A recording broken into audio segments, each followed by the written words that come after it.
Hello students. हम लोग करने जा रहे हैं आज क्लास 10 के बायोलॉजी का चैप्टर जिसका नाम है लाइफ प्रोसेसेस और इसके 3 पार्ट्स हम लोगों ने ऑलरेडी कंप्लीट कर लिए हैं। आज हम लोग करेंगे पार्ट 4। अभी तक इस चैप्टर में हम लोगों ने पहला लाइफ प्रोसेस न्यूट्रिशन पढ़ा, फिर सेकंड रेस्पिरेशन भी कंप्लीट हो चुका है। थर्ड ट्रांसपोर्टेशन, ट्रांसपोर्टेशन में हम लोग ट्रांसपोर्टेशन इन प्लांट पढ़ चुके हैं। आज हम लोग करेंगे ट्रांसपोर्टेशन इन ह्यूमंस। जैसे ही हम लोग ट्रांसपोर्टेशन इन ह्यूमंस की बात करते हैं तो हमारे दिमाग में बस एक ही ख्याल आता है, blood circulatory system. Blood circulatory system मतलब होता क्या है?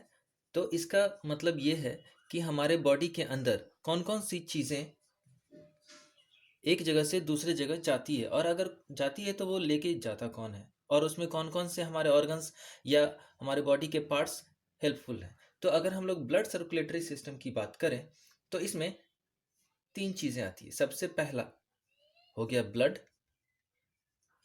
दूसरा है blood vessels. Blood vessels tubes को कहते हैं जिसके अंदर ब्लड फ्लो होते रहता है। और थर्ड है हमारा हार्ट, जो कि एक पंपिंग ऑर्गन है।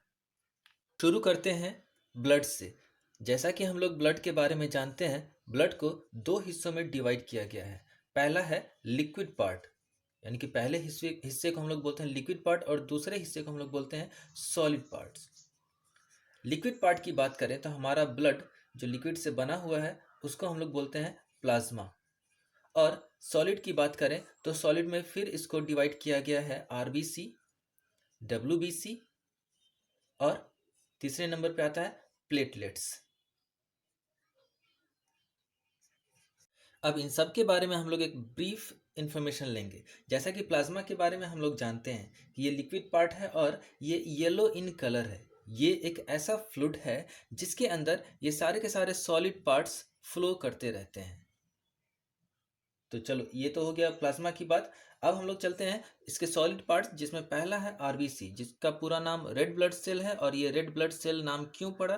क्योंकि इसके अंदर एक रेड पिगमेंट होता है जिसका नाम है हीमोग्लोबिन, और उसी की वजह से हमारा पूरा का पूरा ब्लड रेड दिखता है। तो ये जो हीमोग्लोबिन है उसका काम क्या है?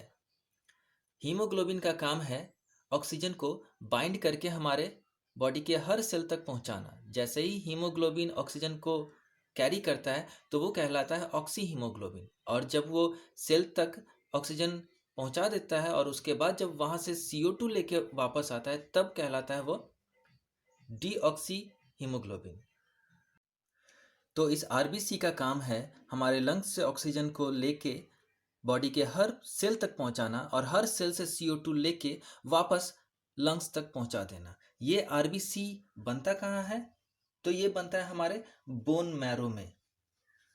साथ ही साथ ये काफ़ी मात्रा में एक दिन में बन सकता है। जैसे कि अगर हम लोग बात करें, जब कभी हम लोग ब्लड डोनेट करते हैं तो वो जितना ब्लड हम लोग डोनेट किए, जैसे कि जनरली लोग 300 या 350 ml एक दिन में डोनेट कर सकते हैं, तो एक ही दिन में ये बोन मैरो में उतना ब्लड बन सकता है, बन जाता है। चलो, तो ये बात थी आरबीसी की। अब हम लोग बात करेंगे डब्ल्यूबीसी, जिसका पूरा नाम है वाइट ब्लड सेल, और इसका काम है जर्म से फाइट करना। ये जर्म को किल करता है, बैक्टीरिया को मारता है, और साथ ही साथ हमें डिजीजेस से बचाता भी है। तीसरा पार्ट है प्लेटलेट्स। इसका काम है ब्लड को क्लॉट करना, ब्लड का थक्का बनाना, ताकि अगर हमारे बॉडी में कोई इंजरीज हो जाए तो ज़्यादा ब्लड बहे नहीं, वो क्लॉट हो जाए और वहीं से ब्लड बहना बंद हो जाए। अब हम लोग बात करेंगे सर्कुलेटरी सिस्टम के सेकेंड पार्ट ब्लड वेसल्स की। तो ब्लड वेसल्स, वेसल मतलब होता है बर्तन। एक ऐसा वेसल जिसके अंदर ब्लड फ्लो हो उसे हम लोग ब्लड वेसल्स बोलते हैं। और हमारे बॉडी में ऐसे 3 वेसल्स हैं जिसके अंदर ब्लड फ्लो होते हैं। पहला है आर्टरीज, दूसरा है वेन्स, और तीसरा है कैपिलरीज। अब अगर तीनों के बारे में ज़्यादा जानकारी प्राप्त करना चाहें तो आर्टरीज के बारे में मैं बता दूं कि आर्टरीज ये हार्ट से निकलने वाले ब्लड को कैरी करता है, जो ऑक्सीजनेटेड ब्लड होता है। यानी कि ये कैरी करता है ऑक्सीजनेटेड ब्लड को। साथ ही साथ आर्टरीज के बारे में और भी मैं बातें बताऊं तो इसकी दीवारें मोटी होती है। साथ ही साथ इसकी दीवारें मोटी इसलिए होती है क्योंकि हार्ट से बहुत हाई प्रेशर में ब्लड फ्लो होता है, तो इसमें प्रेशर भी बहुत हाई होता है, इसकी दीवारें मोटी भी होती है और ये सिर्फ ऑक्सीजनेटेड ब्लड को कैरी करता है। वेंस क्या करता है, डी ऑक्सीजनेटेड ब्लड को कैरी करता है। और इसकी दीवारें उतनी मोटी नहीं होती। क्यों?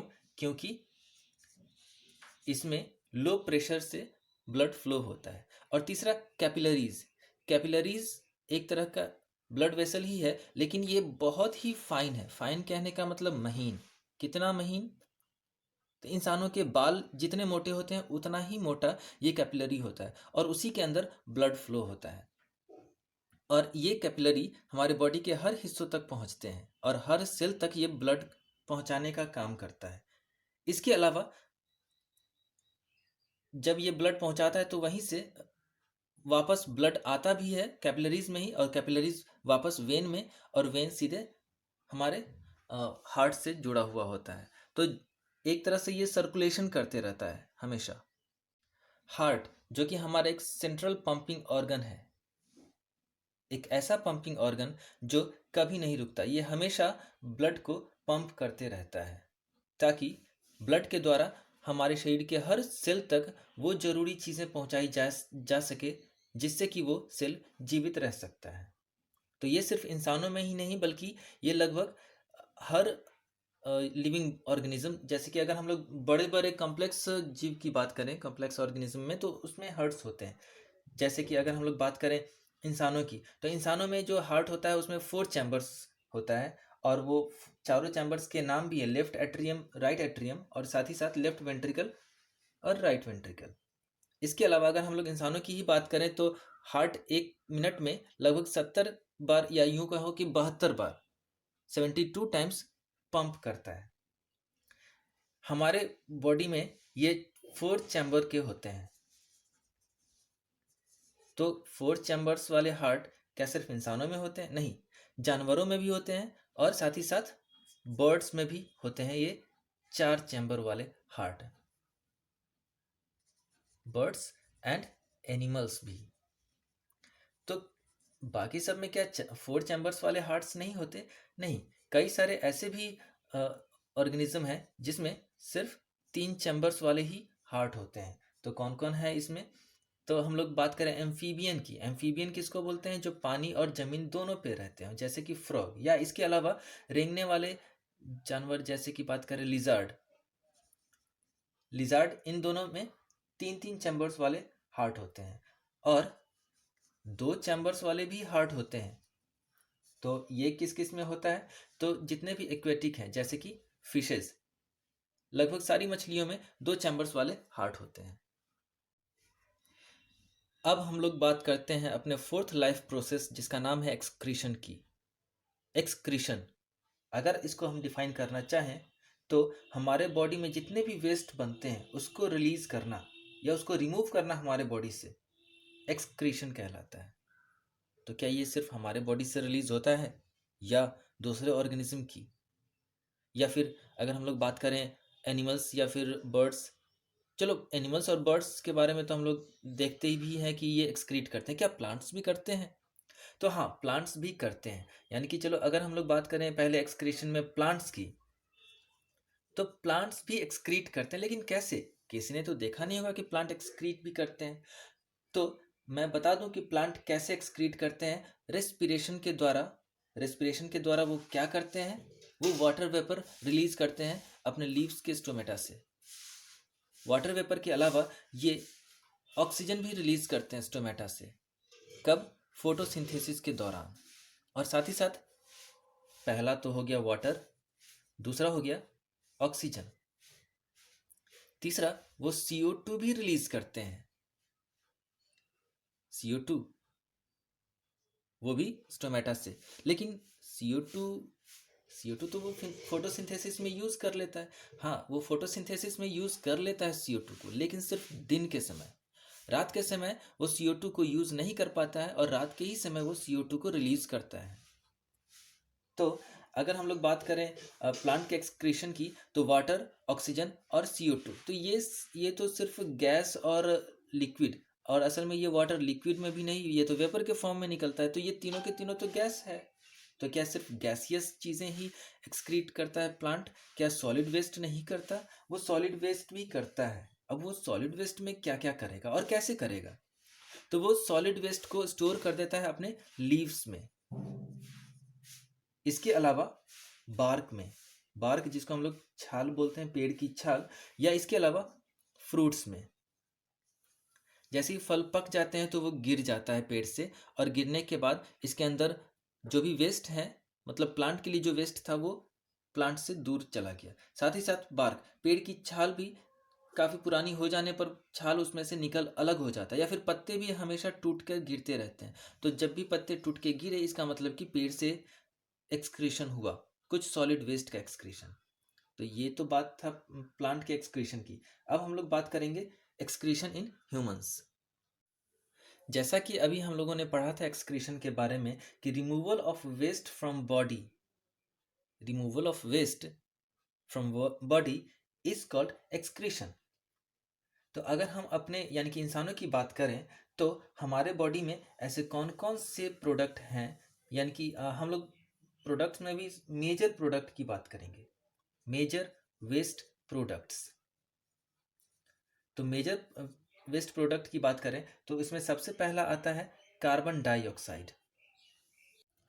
कार्बन डाइऑक्साइड जब हम लोग सांस छोड़ते हैं तो वहाँ से ये कार्बन डाइऑक्साइड गैस निकलता है, और इसको निकालने में हमारी हेल्प करता है हमारे लंग्स, यानी कि ये लंग्स के द्वारा एक्सक्रीट होता है। इसके बाद दूसरा मेजर वेस्ट प्रोडक्ट है यूरिया। तो चलो CO2 तो हमारे लंग्स के द्वारा एक्सक्रीट किया गया, ये यूरिया ये एक्सक्रीट किया जाता है किडनीज के द्वारा। हमारे पास जो एक पेयर किडनीज होते हैं, वहीं से ये यूरिया एक्सक्रीट किया जाता है। अगर हम लोग एक्सक्रीटरी सिस्टम के ऑर्गन्स की बात करें तो इसमें दो दो किडनियां हैं, दोनों किडनियों से जुड़ा हुआ एक ट्यूब जिसको हम लोग यूरेटर्स बोलते हैं। तो दो दो यूरेटर्स हुए, एक यूरिनरी ब्लैडर और एक यूरेथ्रा। यूरेथ्रा असल में ब्लैडर में एक ओपनिंग होता है जिसके द्वारा यूरिन समय समय पे बाहर निकाला जाता है। तो जैसा कि हम लोग जानते हैं कि किडनी का काम क्या है, किडनी का काम है ब्लड को प्योर करना, और किडनी बना किससे है, तो नेफ्रॉन्स से। तो ये एक्सक्रीटरी सिस्टम में ये चार ऑर्गन्स हो गए जो हमारे ब्लड को प्योर करने में हमारी हेल्प करते हैं, और ये यूरिया को एक्सक्रीट करने में हमारी हेल्प करते हैं। यदि किसी व्यक्ति की दोनों किडनियां खराब हो जाए, अगर एक किडनी खराब हो तो कोई दिक्कत नहीं है, लेकिन अगर दोनों किडनियां खराब हो जाए तब उसको एक ऐसी मशीन जिसको हम लोग आर्टिफिशियल किडनी भी बोलते हैं, या इंग्लिश में डायलिसिस मशीन बोलते हैं, इसके द्वारा उसके ब्लड को साफ किया जाता है। तो डायलिसिस मशीन एक ऐसी मशीन है जिसके द्वारा किसी मरीज के ब्लड को उसके शरीर से बाहर निकाल के इस मशीन में उसको प्योर किया जाता है और वापस मरीज के शरीर में भेज दिया जाता है। तो अभी तक हम लोगों ने पढ़ा लाइफ प्रोसेसेस के चारों पार्ट्स। पहला था न्यूट्रिशन, दूसरा रेस्पिरेशन, उसके बाद ट्रांसपोर्टेशन, और चौथा एक्सक्रीशन। अब हम लोग एक क्लिप के द्वारा एक्सक्रीशन को समझेंगे। Cellular organisms, wastes are removed from body surface into the surrounding water by the process called diffusion. But in case of multicellular organisms, specialized organs are evolved to perform excretion. Excretion in human beings. The chief organ that is involved in excretion is kidneys. The excretory system of human beings consists of 1. A pair of kidneys, right kidney and left kidney. 2. A pair of ureters, right ureter and left ureter. 3. A urinary bladder. 4.